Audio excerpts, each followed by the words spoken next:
Satla es un relato de terror del escritor norteamericano Clark Ashton Smith, 1893 a 1961, publicado originalmente en la edición de julio de 1933 y luego reeditado por Arkham House en la antología de 1942, Fuera del espacio y del tiempo. Este relato pertenece al ciclo hiperbóreo, aquel continente prehistórico, poblado por hechiceros y misteriosas criaturas, pero también de los mitos de Cthulhu, de Howard Phillips Lovecraft.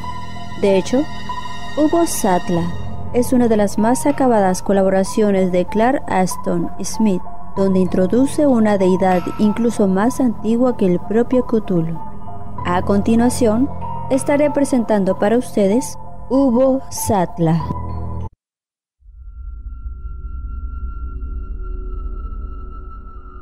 Ya que Ubo Satla es el espacio y el fin, antes de la llegada de Sotaka o Yog-Sothoth o Cthulhu, procedente de las estrellas. Ubo Satla habitaba en las bocas humeantes de la tierra recién creada. Era una masa sin cabeza ni miembros, que generaba las deformes salamandras grises, que serían los primeros prototipos de vida terrenal, y toda la vida de la tierra volverá, de acuerdo con la tradición, a través del gran círculo del tiempo, a Ubo Satla. Libro de Yvonne. Paul Tregardy encontró el vidrio lechoso entre un montón de curiosidades de muchos países y muchas épocas.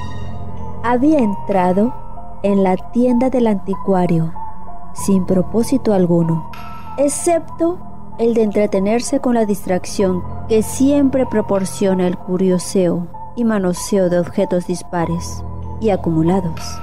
Al echar una ojeada poco entusiasta, le llamó la atención un resplandor opaco procedente de una mesa.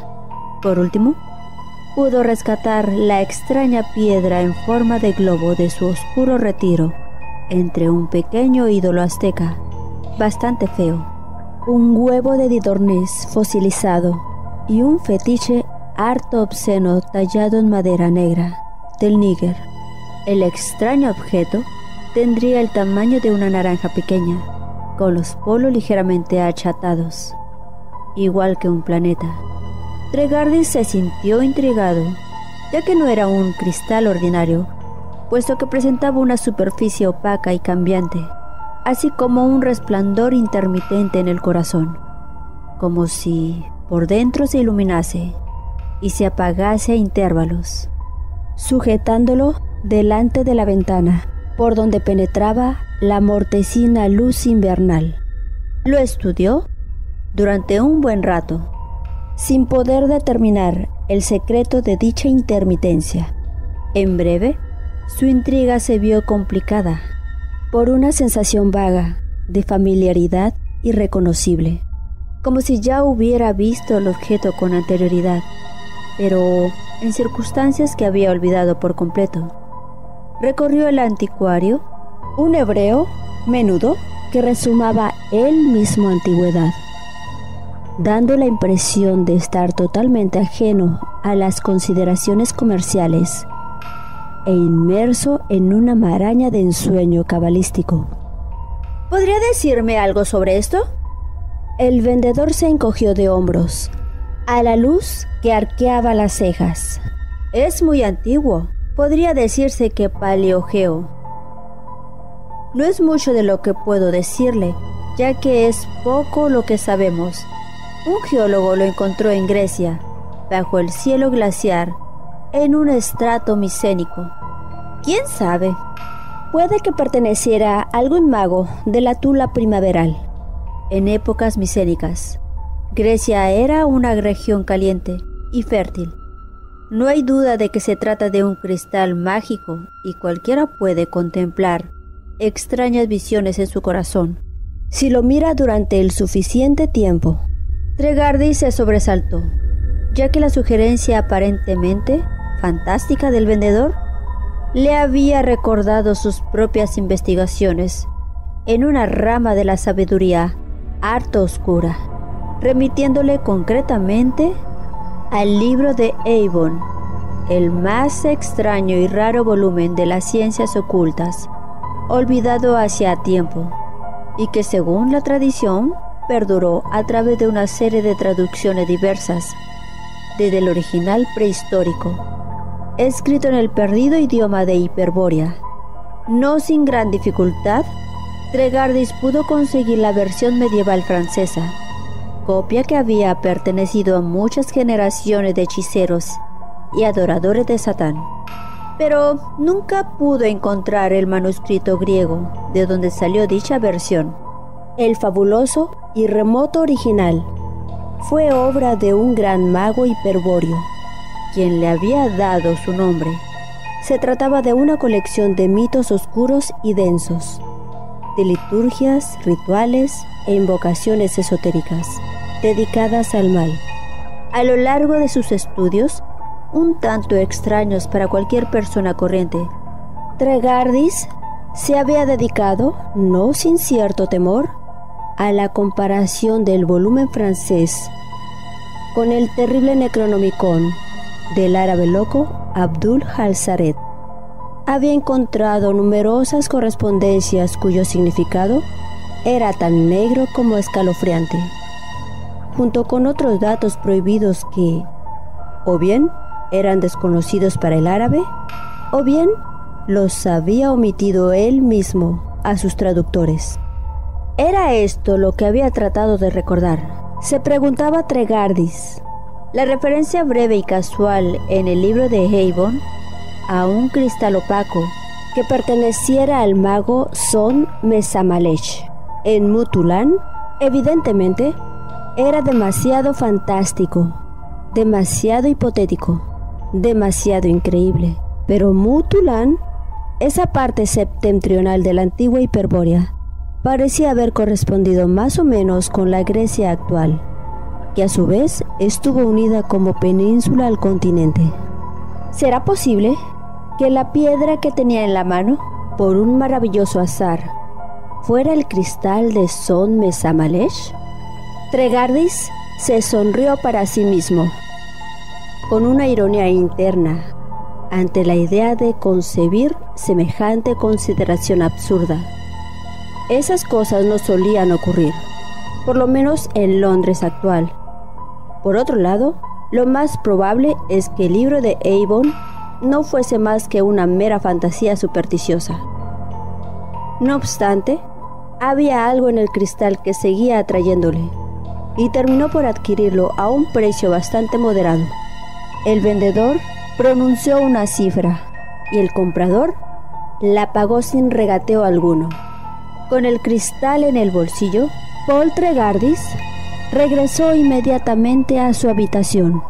En vez de continuar su paseo, instaló el blanquecino globo sobre su escritorio, donde se posó sobre uno de sus lados planos. Entonces, sonriéndose aún ante su propio absurdo, tomó el amarillento manuscrito de pergamino con el libro de Eibon de su sitio, entre una colección de literatura rebuscada. Abrió la cubierta de cuero bermellón con cerrajes de hierro mohoso y leyó para sí mismo, traduciendo del francés antiguo, el párrafo referente a Son Mesamalech. Este mago poderoso entre los hechiceros había encontrado una piedra nublada, con forma de orbe y achatada por los lados, en cuyo interior se podían contemplar muchas visiones del pasado terrenal, retrocediendo incluso hasta el principio de la tierra, cuando hubo Satla, la fuente no concebida. Se extendía vasta e hinchada, germinando entre el fango humeante. Pero de lo que él contemplara, poco dejó escrito Son Mesamalech, y la gente cuenta que desapareció inmediatamente después, en forma desconocida, perdiéndose entonces en el cristal nublado. Paul Trégardis dejó a un lado el manuscrito, una vez más, Sintió que había algo que le atraía y le intrigaba, algo parecido a un sueño perdido o una memoria condenada al olvido. Movido por un sentimiento que no se detuvo ni a interrogar ni a escrutar, se sentó ante la mesa y comenzó a contemplar intensamente el interior frío y nebuloso del globo. Experimentó una expectación que, de alguna manera, le era tan familiar, tan inherente a su consciente, que no tuvo ni que definírsela a sí mismo. Permaneció sentado minuto tras minuto, contemplando la luz intermitente y misteriosa que brotaba del corazón del cristal.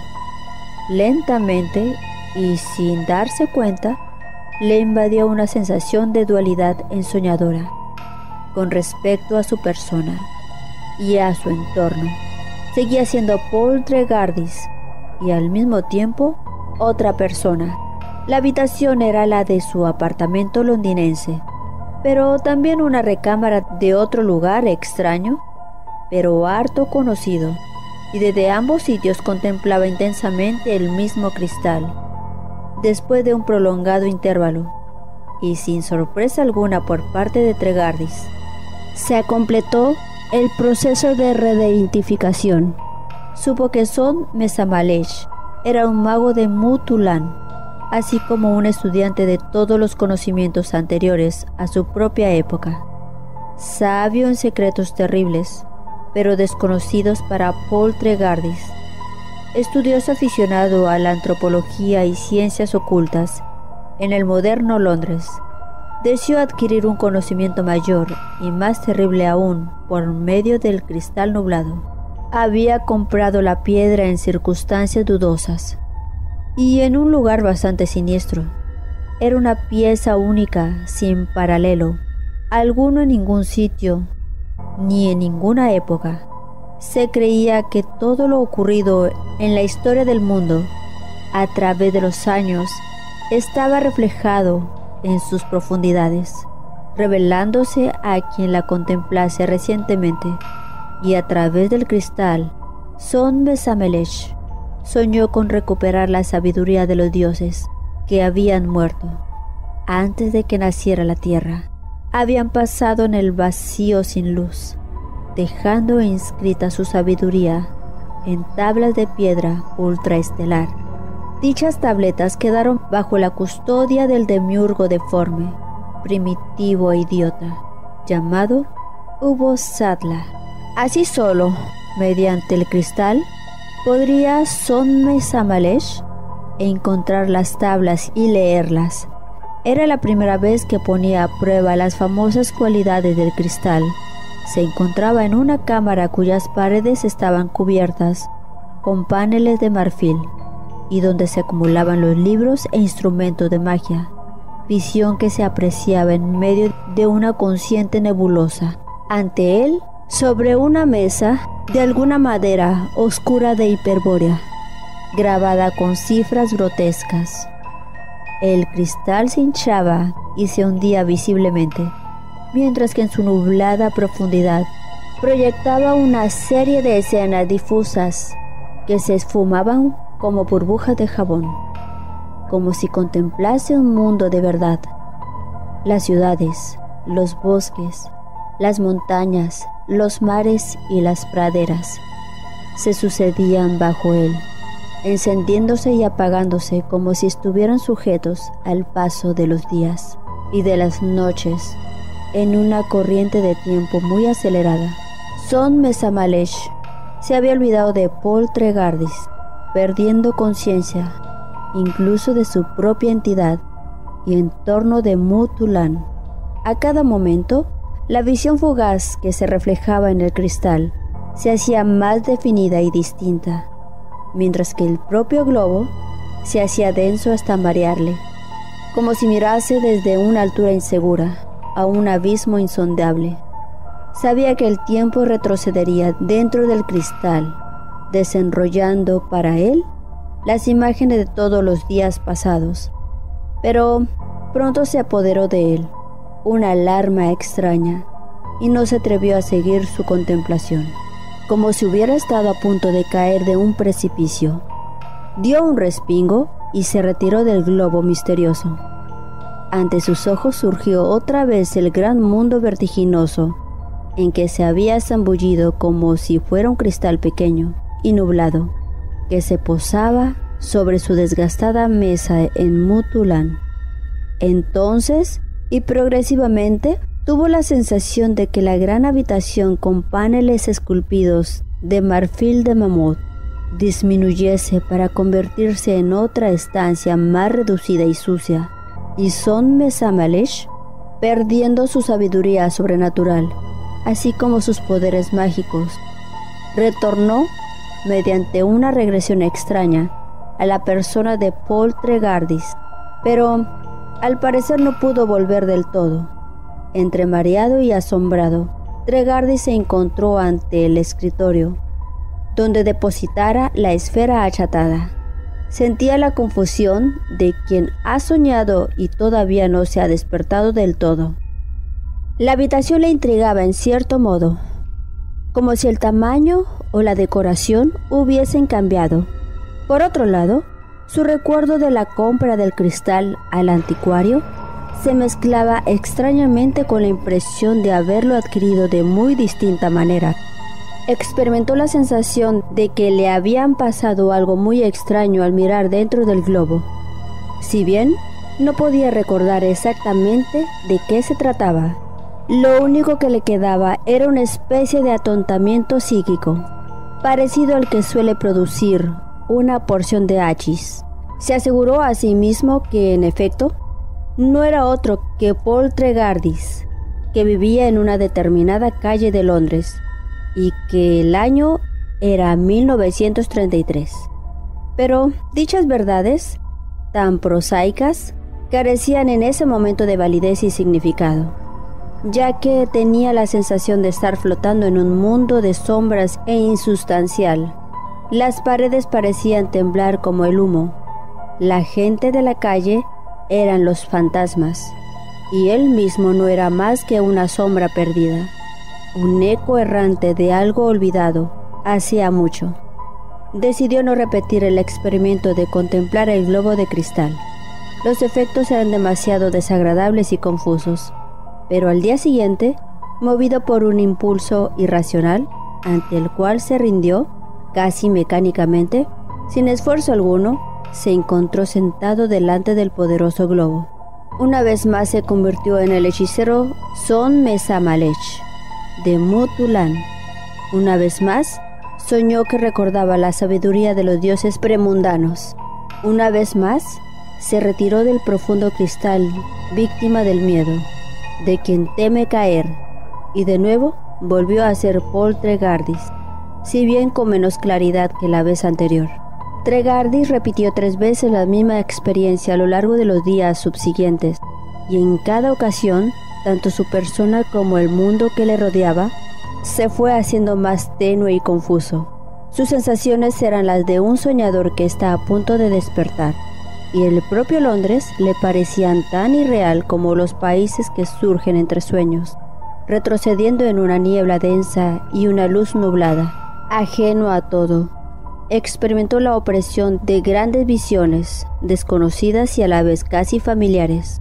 Era como si la fantasmagoria del tiempo y del espacio se disolviese a su alrededor, con el fin de revelarle una realidad palpable, u otro sueño de espacio y tiempo. Por fin llegó el día en que se sentó ante el cristal, y no regresó como Paul Trégardis.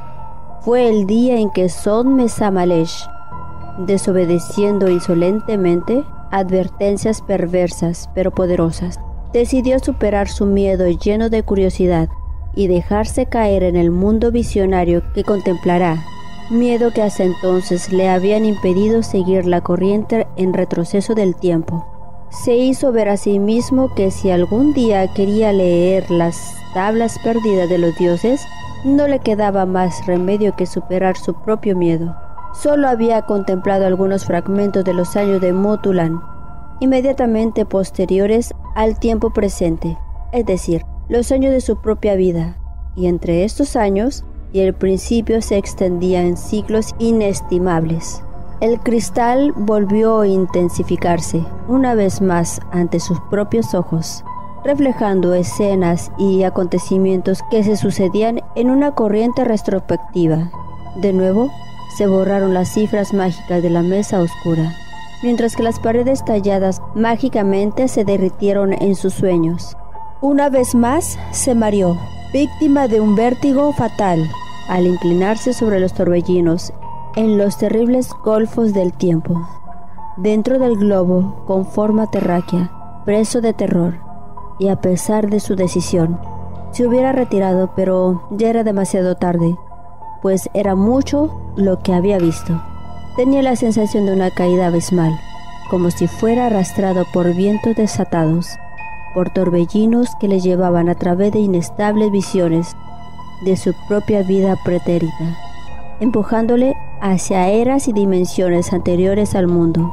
La sensación de sufrir los dolores de un cambio irreversible, hasta que dejó de ser Son Mesamalesh, el sabio e instruido observador del cristal, para formar parte integrante de la extraña y veloz corriente que se apresuraba por regresar al principio. Sintió innumerables vidas, la sensación de morir muertes fantásticas, olvidando en cada ocasión las vidas y las muertes previas. Luchó como guerrero en batallas semilegendarias.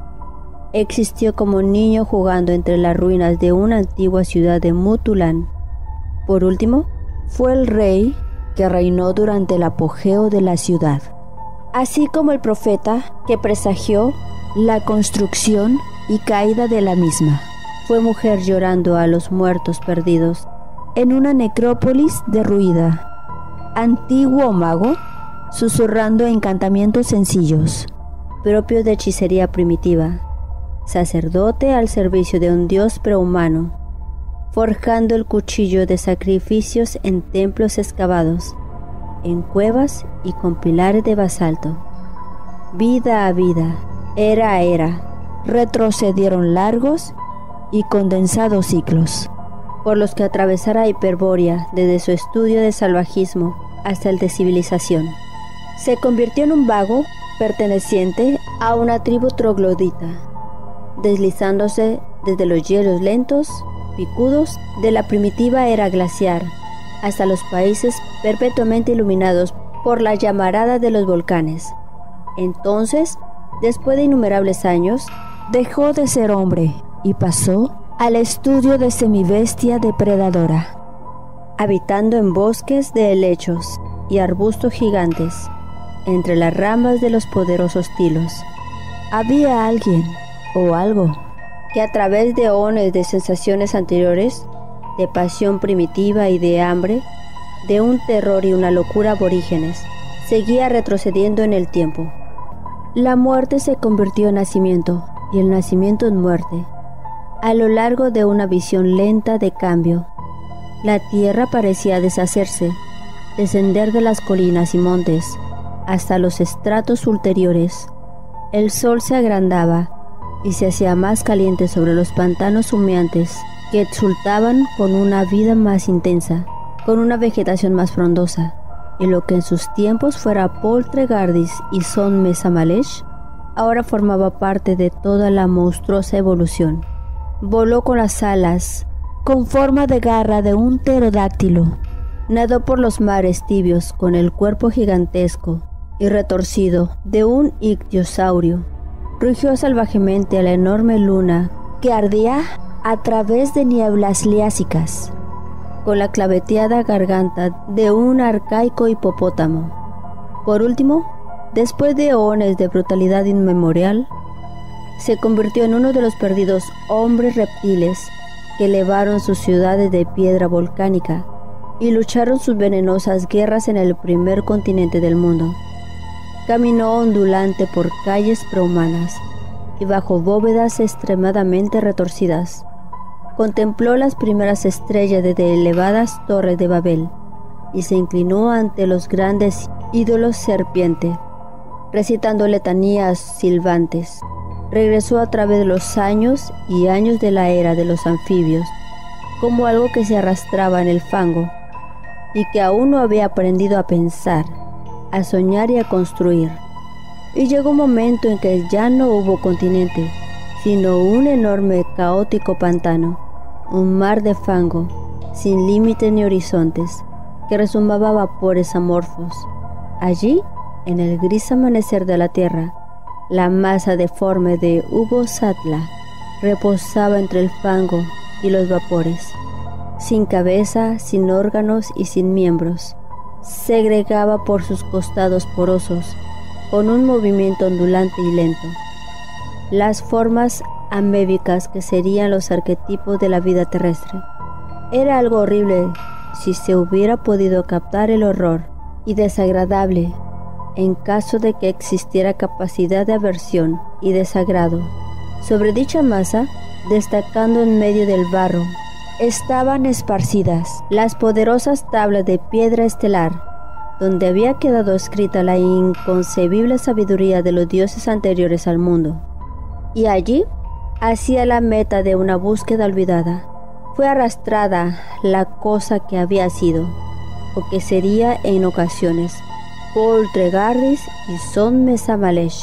Al convertirse en un ente deforme y primitivo, se arrastró desdeñoso y olvidadizo por encima de las tablas caídas de los dioses, y luchó y se peleó ciegamente con los seres que segregaba. Ubbo-Satla. No existe ninguna mención referente a la desaparición de Sot-Mesa-Malesh y su propia persona, excepto el breve párrafo en el libro de Yvonne. En cuanto a Paul Tregardis, también desaparecido, apareció una noticia corta en varios periódicos londinenses. Nadie parece saber nada acerca de él mismo. Se fue como si nunca hubiera existido, y al parecer, el cristal ha desaparecido igualmente. Por lo menos nadie lo ha encontrado.